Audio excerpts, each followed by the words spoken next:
അച്ഛനോടും അമ്മയോടും ഒപ്പം ഒരു കുഞ്ഞു പൂമ്പാറ്റയെ പോലെ പറന്നവൾ വിദ്യാലയത്തിലെത്തി. വളരെ ആകാംക്ഷയോടെ അവൾ ക്ലാസ് മുറിയിൽ ഇരുന്നു. അഞ്ഞൂടി കുഞ്ഞുടുപ്പുകൾ താനൊരു പാവപ്പെട്ട കുടുംബത്തിലെ അംഗമാണെന്ന് എടുത്തു പറയുന്നുണ്ടായിരുന്നു. അധികം വൈകാതെ അവരുടെ അധ്യാപിക ക്ലാസ് മുറിയിലെത്തി. അവർ അന്യരെ മറ്റുള്ളവർക്ക് പരിചയപ്പെടുത്തി കൊടുത്തു. അതിനുശേഷം അവർ കുട്ടികളുടെ അറിവ് മനസ്സിലാക്കാനായി താനൊരു പരീക്ഷ നടത്താൻ പോകുകയാണെന്ന് കുട്ടികളോട് പറഞ്ഞു.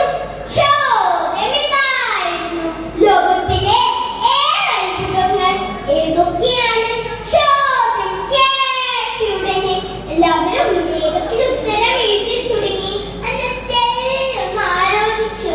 അതിനുശേഷം അവരുടെ ഉത്തരം എഴുതി തുടങ്ങി.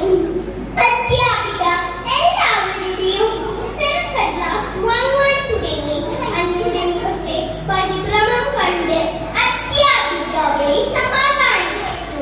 ഈ ചോദ്യത്തിന് ഉത്തരം എല്ലാവരും നേരത്തെ പഠിച്ചതാണ്. അന്ന, മോളെ വിഷമിക്കേണ്ട, നമുക്കിത് പതിയെ പഠിച്ചെടുക്കാം. അന്ന ഇങ്ങനെ മറുപടി പറഞ്ഞു: ടീച്ചർ, ലോകത്തിലെ ഒരുപാട് അത്ഭുതങ്ങളുണ്ട്. അതിൽ 7 ഏതൊക്കെ എഴുതണമെന്ന് ഞാൻ നോക്കുകയായിരുന്നു.